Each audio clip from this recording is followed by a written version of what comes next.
이등병 시절 이야기 합본 제14편 준비태세 비상훈련 2 그동안 올린 이등병 시절 이야기를 주제별 합본으로 올려드립니다. 이등병 시절 합본 제14편은 9.15 고지를 넘어 인제 진지에 투입되었던 고난의 행로 준비태세 비상훈련 이야기 제2편입니다. 이등병 시절 48번째 이야기 준비태세 비상훈련 6. 밥과의 전쟁. 밤을 새워 12시간을 걸은 우리의 몸은 완전히 문어처럼 흐느적거렸습니다. 그러나 또 올라가야 했습니다. 그곳이 우리의 진지이기에 우리는 가야 했습니다. 오르는 속도는 완전히 거북이 걸음이었습니다. 산비탈에 지렁이 길처럼 나있는 소록길, 70도 이상의 경사각이 다리 힘이 빠져 허우적거리는 우리의 발걸음을 더욱 더디게 했습니다. 우리는 나무 뿌리를 부여잡고 때로는 네 발로 기면서 올라갔습니다. 50m도 못 가서 쉬어야 했고 또 조금 오르다 쉬어야 했습니다. 이미 체력의 힘은 모두 바닥나 있었고 모두들 정신력으로만 버티고 있었습니다. 이것은 다른 누구와의 싸움이 아니라 바로 내 자신과의 싸움인 것입니다. 이것이 바로 군기이고 짬밥의 힘으로 일컬어지는 군인 정신인 것입니다. 어찌 사회에서 쌀밥을 먹는 사람이 상상이나 할 수 있겠습니까? 해발 700여 미터 되는 고지라는데 지친 몸을 이끌고 오르는 데는 2시간 가까이 걸려야만 했습니다. 고지에 올라서도 우리의 진지까지는 능선을 따라 산등성이를 몇 개나 넘어야 했습니다. 우리가 우리 분대의 벙커에 도착했을 때는 09시 40분. 실로 14시간의 행군을 마쳤습니다. 벙커에 도착하여 군장을 벗고 비로소 밤새 매달아 가져온 밥을 뺏어 먹었습니다. 몸이 말을 듣지 않아 운신하기가 힘들었습니다. 과연 이것이 내 몸인가? 의문이 생길 정도로 몸을 가누기가 어려웠습니다. 그러나 졸병은 언제 어디서나 졸병이기는 매 한 가지. 거북이같이 움직이며 분대원들의 군장들을 가져다가 벙커 안에 정리했습니다. 커다란 원통형의 벙커는 생각보다 넓었습니다. 군장을 대충 정리하고 밖으로 나오니 모두들 죽을 상을 하고 있었습니다. 축구선수 출신으로 항상 튼튼한 몸을 자랑하던 이총의 소나무계 이병도 그 큰 덩치를 뒤척이지도 못하고 나보다 더 앓는 소리를 내고 있었고 그의 탄약수인 신병 이하무계 이병은 아예 죽은 듯 아무렇게나 쓰러져 있었습니다. 이때 식사를 마쳤으면 잠을 자라는 전달이 왔습니다. 얼마 만에 들어보는 반가운 소리인가. 우리는 텐트와 모포를 떼어다가 텐트를 산자락 평평한 바닥에 깔고 모포를 덮고 이내 깊은 잠에 빠져들었습니다. 햇살은 맑고 따뜻했습니다. 험산줄령. 말로만 들었던 그런 산꼭대기에서 우리는 따사로운 햇살을 벗삼아 세상 모르게 잠을 잤습니다. 어느 안방보다 편했고 포근한 침대보다 더 안락했습니다. 한참을 자고 있는데 누군가가 외치는 소리에 쫄병의 본능으로 벌떡 일어났습니다. 밥 타러 가라! 발바닥이 불에 댄 듯 화끈거리고 아프고 허리와 무릎도 아팠지만 그래도 먹어야 하니 주저할 수가 없었습니다. 손이병과 함께 주섬주섬 반합을 챙기고 수통을 챙겨서 밥을 타러 내려가기 시작했습니다. 산은 험했습니다. 7, 80도의 급경사를 이룬 가파른 형세에 큰 바위들이 많았습니다. 산등성이와 벙커 주변에는 한아름이 넘는 큰 소나무들이 많이 있어서 멋진 풍경을 연출하고 있었습니다. 새소리도 들렸고 진달래도 멍울이 커져서 곳곳을 피울 채비를 하고 있었습니다. 양지 바른 곳은 너무 따뜻해서 봄 날씨인데 산의 후사면은 아직도 눈과 얼음이 그대로 남아있어 냉랭했습니다. 인제비 내려다 보였습니다. 회색빛 도시가 손에 잡힐 듯 가깝게 보였습니다. 인제읍 앞을 흐르는 내린천과 인북천의 파란 강줄기가 너무도 깨끗하고 아름다웠습니다. 양구에서는 볼 수 없었던 멋진 풍경이었습니다. 밥은 산 밑 사격장이 있는 평지까지 추진되어 왔습니다. 그러나 그곳까지는 1시간도 더 내려가야 하는 먼 행로였습니다. 우리가 밥 타러 가라는 말을 들었을 때가 오후 1시쯤이었습니다. 그런데 알고 보니 밥 타러 가라는 전달은 이미 그 전에 하달된 것인데 잠에 깊이 빠져있던 우리가 못 들은 것이었습니다. 단독군장에 반합과 수통을 챙기고 출발할 때는 이미 1시 30분이 넘어서고 있었습니다. 우리는 끙끙 앓는 소리를 내며 산등성이를 넘고 오솔길을 따라 산자락을 돌고 이윽고 내리막길로 접어들었습니다. 내려가면서 보니까 밥을 싣고 온 차가 성냥감만하게 보이고 그 주변으로 밥을 타러 온 사람들이 개미떼처럼 몰려 있었습니다. 나와 손이병은 늦은 길이라 발걸음을 재촉했습니다. 그런데 이게 웬일인가? 우리가 산을 다 내려가서 평지에 가까웠는데 밥차가 부르릉 떠나버리는 것이 아닌가? 이럴 수가. 고참들 밥을 굶기게 되었으니 이를 어떻게 한단 말인가? 앞으로 닥쳐올 후유증에 걱정이 앞섰습니다. 포분대 서아무개 상병이 밥을 타가지고 올라가면서 뭐하고 이제 오느냐면서 힐책했습니다. 정말 아무 소리도 들리지 않았습니다. 당시 포분대는 중대 본부에 배속되어 우리와는 상당히 떨어진 곳에 위치하고 있어서 우리를 챙겨주지 못했던 것입니다. 서상병은 저녁 밥차가 4시 반에 온다고 했으니까 그때까지 있다가 저녁밥이나 타가지고 와 하고는 올라갔습니다. 지금 올라갔다가 바로 되짚어 내려와야 4시 반이 될 것이기 때문에 서상병 말대로 그냥 기다리기로 했습니다. 나중에야 어찌되든지 우리는 속편하게 양지 바른 곳을 찾아서 다시 잠을 자기 시작했습니다. 포근한 잔디와 따사로운 햇살 속에 우리는 정말 푹 잘 수 있었습니다. 얼마나 잤을까? 얼핏 잠에서 깨어보니 사람들이 밥을 타러 내려오는 것이 보였습니다. 우리도 자리를 챙겨 밥 탈 준비를 했습니다. 밥은 약속한 시간보다 1시간이나 늦은 5시 반이 돼서야 왔습니다. 나와 손이병은 바빴습니다. 점심도 못 타갔으니 저녁이라도 남들보다 먼저 타다 주어야 할 것 같았기 때문입니다. 산을 오르는데 달리다시피 올랐습니다. 끙끙 앓던 모습은 그 어디에도 없었습니다. 서둘러서 올라왔음에도 1시간 반 가까이 걸렸습니다. 사방에 어둠이 깔리기 시작할 때쯤 도착했습니다. 그런데 아무도 밥이 늦어진 것에 대해서는 말이 없었습니다. 혹시 서상병이 자기네 밥을 좀 나눠주었는지 궁금했지만 감히 물어보지 못하고 우리도 그저 묵묵히 밥을 먹었습니다. 다행스럽게도 밥 문제는 우리가 걱정했던 것과는 달리 그렇게 말없이 넘어갔습니다.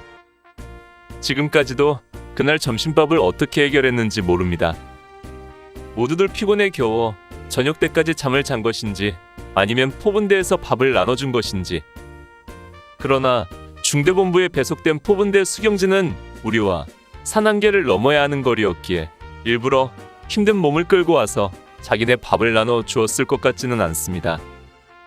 그냥 피곤으로 인해 푹 잠을 잔 것은 아니었는지 지금도 풀리지 않는 의문입니다.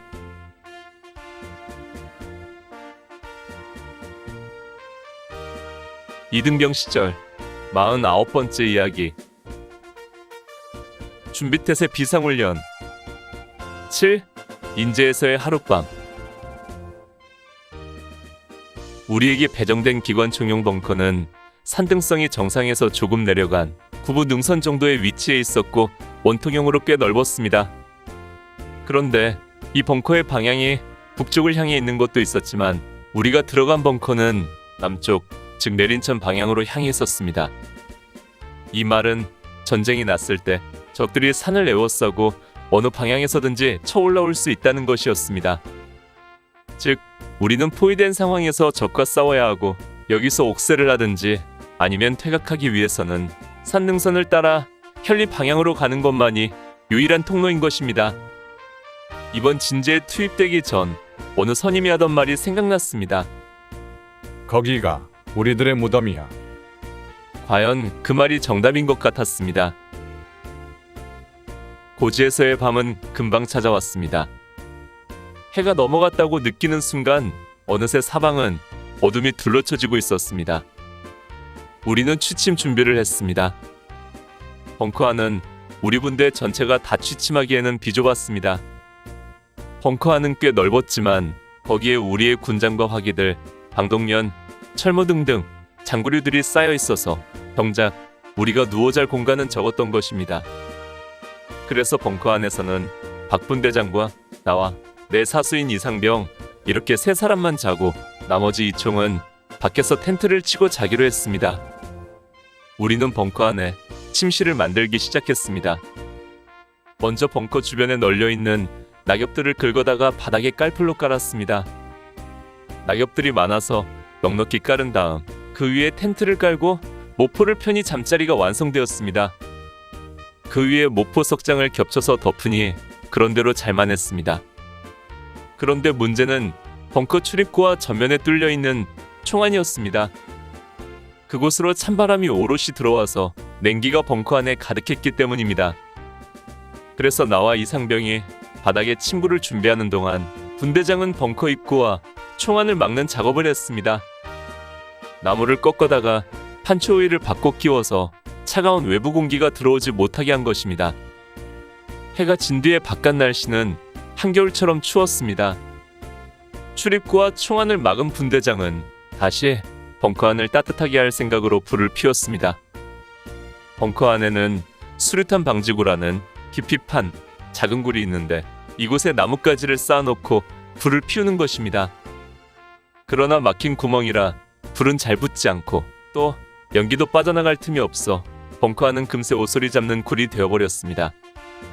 나와 이상병은 재채기를 하면서 불을 그만 피우라고 말렸지만 분대장은 방독면을 쓰고 앉아서 계속 불을 피웠습니다. 그 의지가 대단했습니다. 모포 뒤집어 쓰고 가만히 있으면 괜찮아. 분대장의 지극한 정성 때문인지 벙커 안은 연기 속에서도 훈훈해졌습니다. 그 훈훈한 기운에 모포를 뒤집어 쓰고 있던 나는 어느새 잠이 들고 말았습니다. 그러나 그 운기가 밤새 갈 리는 없었습니다. 잠자는 동안 나는 몇 번이나 한기 때문에 잠에서 깨야 했습니다. 나중에는 뼈속까지 사무치는 추위를 느꼈고 지난번 동계훈련 때의 악몽이 되살아나곤 했습니다. 정신없이 뒤죽박죽된 생활 속에 시간의 개념조차 희미한 가운데 3월 31일 화요일의 아침이 밝아왔습니다. 눈을 뜨고 보니 이미 이총의 손이병과 이이병이 밥을 타기 위해 출발한 뒤였습니다. 막상 밥을 타러 가지 않으니까 갑자기 할 일이 없었습니다. 정말 오랜만에 느긋한 아침을 맞았습니다. 군대 단위로 떨어져 있으니 윗사람의 통제도 없고 모든 것이 자유로웠습니다. 느긋한 마음으로 바라보는 눈앞의 풍경은 환상이었습니다. 인제읍에서 원통으로 통하는 국도에는 아침부터 차량이 꼬리를 물고 달렸습니다. 설악산 여행이라도 가는지 관광버스들도 간간히 지나갔습니다. 그 모든 것들이 너무 정겹고 아름다웠습니다. 그뿐 아니라 맑고 밝게 빛나는 태양 아래 펼쳐진 인제의 풍경은 말 그대로 한 폭의 그림이었습니다. 원통 쪽에서 내려오는 인북천과 현리 쪽에서 내려오는 내린천, 두 물줄기는 비치비치 감돌고 보석같이 반짝이고 있었습니다. 그 두 물줄기가 90도 각도로 만나는 합강어기, 그 중심에 산위에 내가 있었습니다. 합강어기 인북천에는 어제 내가 보지 못했던 풍경이 있었습니다. 강 이쪽에서 저쪽으로 굵은 쇠줄을 메어놓고 그 줄에 작은 목선이 한 척 메어 있는 것입니다. 사람들이 그 배에 타고 쇠줄을 잡아당기면 배가 그 힘으로 강을 건너가는 것이지요. 봇도 필요 없고 노를 저을 필요도 없습니다. 학생인 듯한 몇 명의 손님이 그 배를 타고 인제 쪽으로 건너가고 있는 것이 보였습니다. 그러나 언제까지 아름다운 풍경에 빠져 있을 수는 없었습니다. 오늘 밤 다시 자대로 돌아가야 할 고난의 행로가 있기에 지금 눈앞에 펼쳐진 저 풍경은 잠시 스치는 호사일 수밖에 없었습니다. 손이병 등이 아침밥을 타가지고 올라왔습니다. 하루를 쉬어서인지 몸은 많이 부드러워졌고 아픈 것도 많이 사라졌습니다. 어제 생각으로는 며칠 알아놓아야 할 것 같았는데 우리의 몸은 그리 약하지 않았습니다. 아침을 먹고 철수를 위해 전장 정리를 했습니다. 본래 준비태세 훈련은 출동 및 진지 투입을 연습하는 훈련이기 때문에 별다른 상황이 없이 끝난다고 했습니다. 텐트를 걷고 군장을 다시 꾸리고 장비를 챙겼습니다. 장비를 챙기며 예비 총열 주머니를 보는 순간 또다시 잃어버린 굴대가 생각났습니다. 오늘 밤 어떻게든 채워야겠다는 각오를 몇 번이고 스스로 다짐했습니다.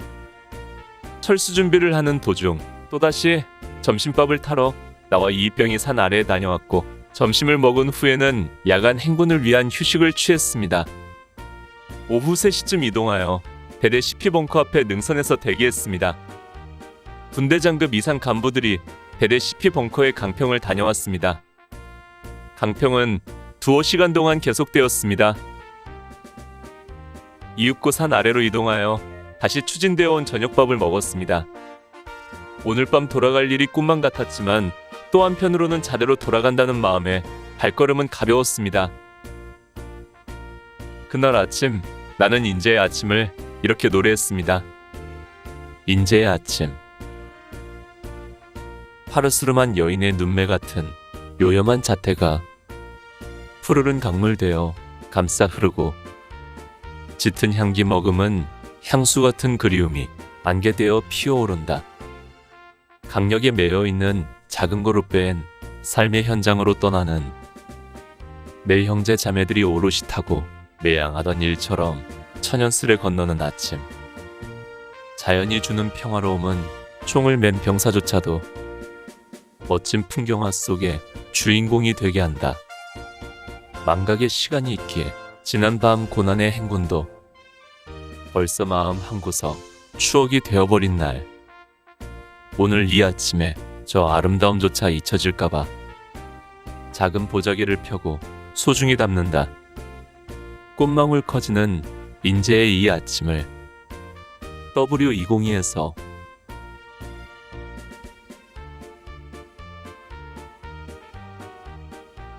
이등병 시절 50번째 이야기. 준비태세 비상훈련. 8. 끝없는 길. 광치령.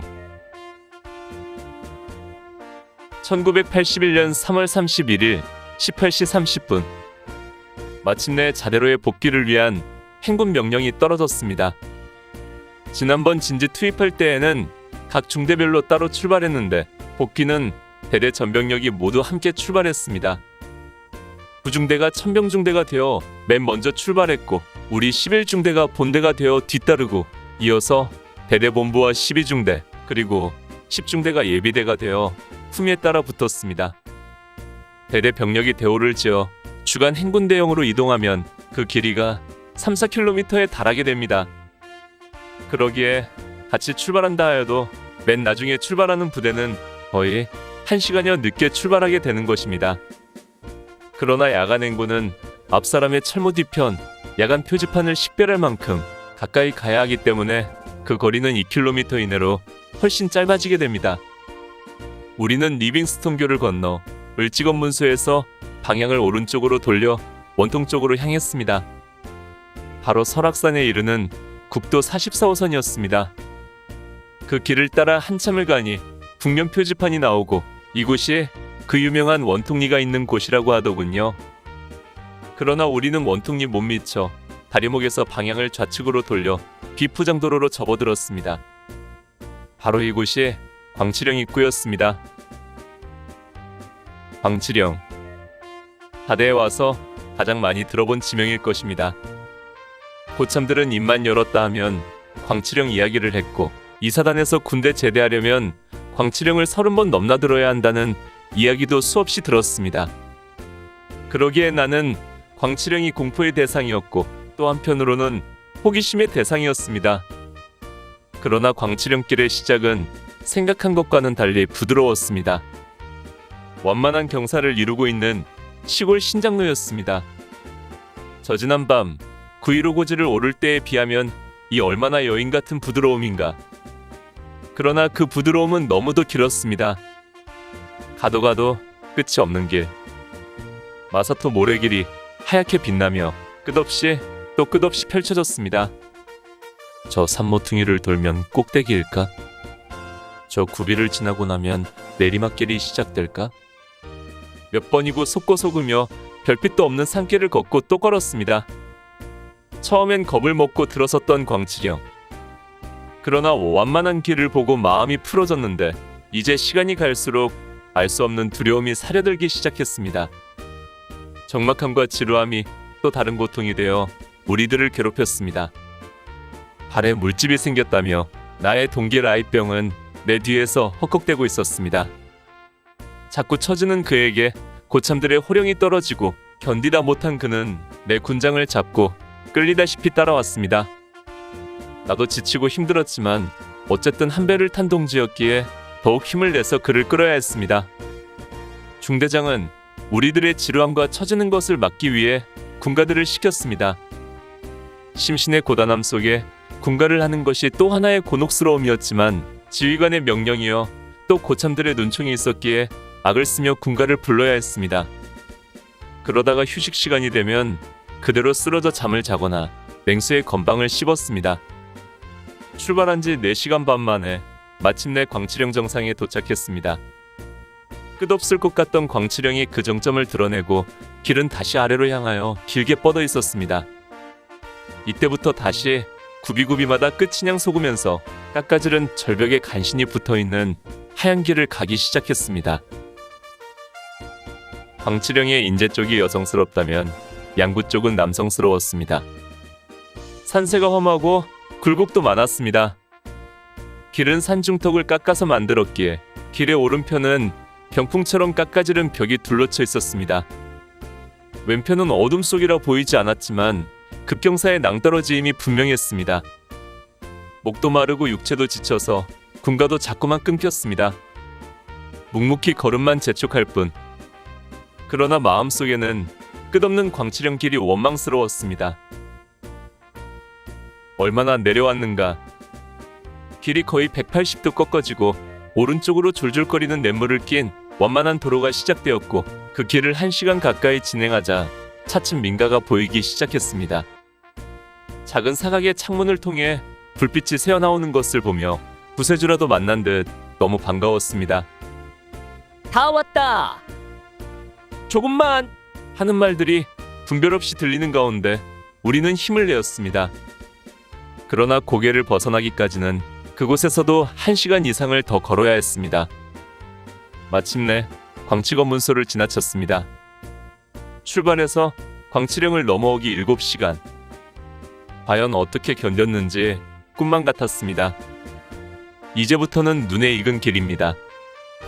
31연대 앞을 지나 송우리 방송국 송신탑을 보는 순간 우리는 긴장이 풀렸습니다. 아직도 1시간여를 더 가야 하는데 마음과 몸은 자꾸만 주저앉고 싶었습니다. 마지막 휴식을 취할 때에 이슬비가 흩뿌리며 빗방울이 철모를 타고 흘러서 콧잔등으로 떨어졌습니다. 말할 수 없는 고뇌가 엄습했습니다. 모두가 절룩이며 걷는 인생. 그 누가 좋아서 하는 것도 아니여 그렇다고 거부하거나 회피할 수도 없는 길이기에 그저 감내하고 인내할 뿐입니다. 부암리 당백간판을 지나 부대 입구로 들어섰습니다. 진광상회를 지나고 연대 후문을 통해 3대대로 접어들었는데 그 길이 얼마나 멀고 지루한지.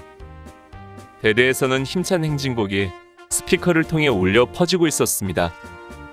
날이 바뀌어 4월 1일 새벽 3시. 마침내 우리는 대대 연병장에 도착했습니다. 도착 즉시 간단히 인원 점검만 마치고 바로 내무반으로 들어갔습니다. 이 얼마 만에 느껴보는 안온함인가. 내무반에는 9.15 고지를 오르다가 낙오하여 다음날 자대로 되돌아와 대기하던 장상병이 우리를 위해 침구리를 가지런히 펴놓고 있었습니다. 겨우 군장을 벗어 관물대에 올리고 발만 대충 씻은 다음 우리는 그 침구 속에 들어갔습니다. 모두들 끙끙 앓는 소리를 내었지만 그래도 모든 것이 끝났다는 안도감에 달콤한 잠속으로 빠져들고 있었습니다.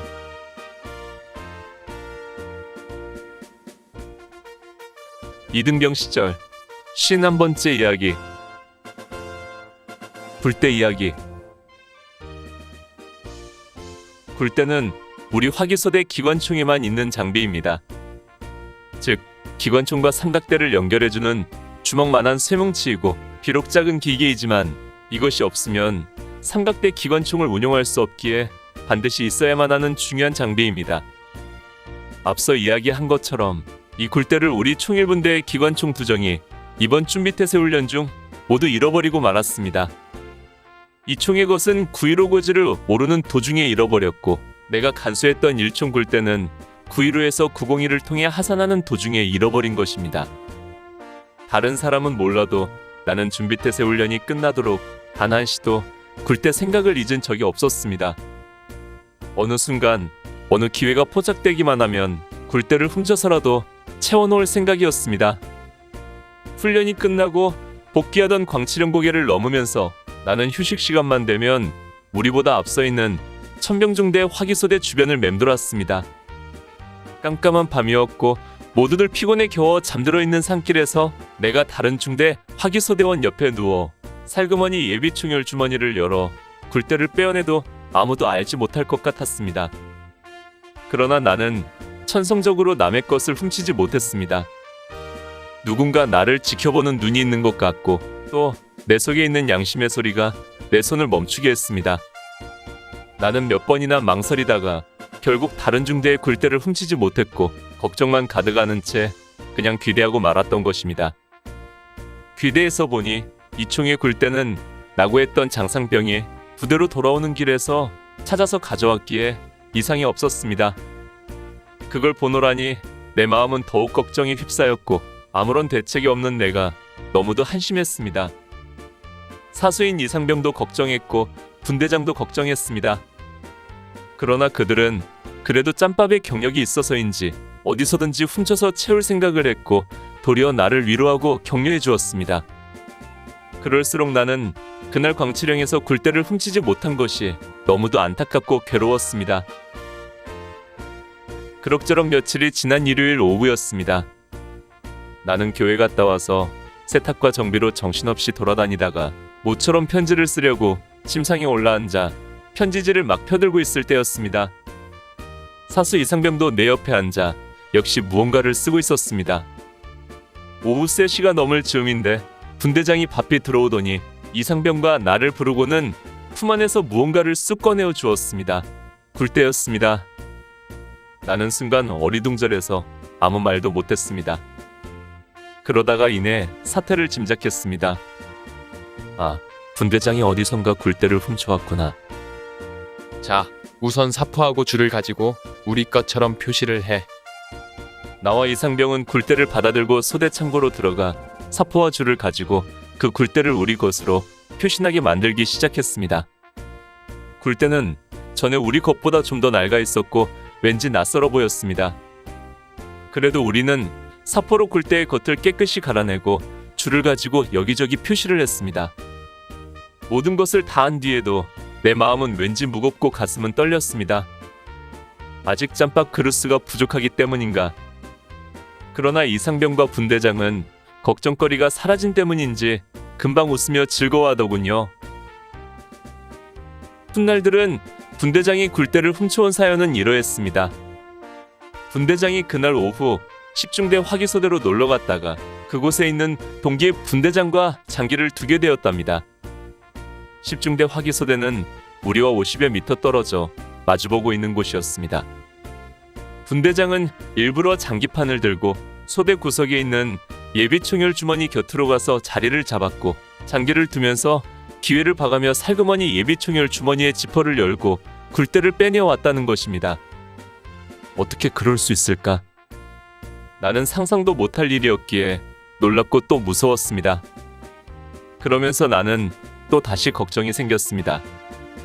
이 일이 커지면 굴대를 잃어버린 10중대에서 소동이 일어날 것이고 그날 화기소대에 들른 우리 분대장이 연루된다면 결국은 나까지도 함께 걸릴 것 같았고 그렇게 되면 일은 더 커질 것 같았습니다. 그러나 하루가 지나고 이틀이 지나고 일주일이 지나도 아무런 일이 없었습니다. 식사 집합 시간이나 교육 집합 시간에 10중대를 유심히 보았지만 그 누구도 걱정하거나 편안한 행동을 하는 사람이 없더군요. 점점 나는 군대가 어떤 곳인지 깨닫게 되었습니다. 훈련소에서부터 수많은 물건을 잃어버리고 또 훔치는 것을 보아왔지만 그건 남의 일이고 나는 상관없다고 생각했는데 내가 현실적으로 하고 보니 군대에서의 해결 방식에 눈이 뜨인 것입니다. 군대에서는 어떤 물건이든 없어져도 결코 소문내지 않습니다. 그저 훔쳐서라도 채우면 되는 것이기 때문입니다. 군대에서 도둑질은 없다. 다만 위치 이동만 있을 뿐이다. 이 말은 진리였습니다.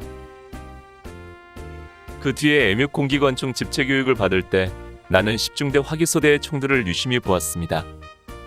아무 장비 이상 없이 기관총 운용을 하고 있었습니다. 10중대 화기소대 역시 어디선가 굴대를 위치 이동시켜서 채운 것이 확실했습니다. 그 일이 어떻게 진행되었는지 지금도 궁금할 뿐입니다. 오늘 추억여행에 함께 해주셔서 감사합니다. 다음 이야기를 기대해 주시고 구독과 좋아요 부탁드립니다. 항백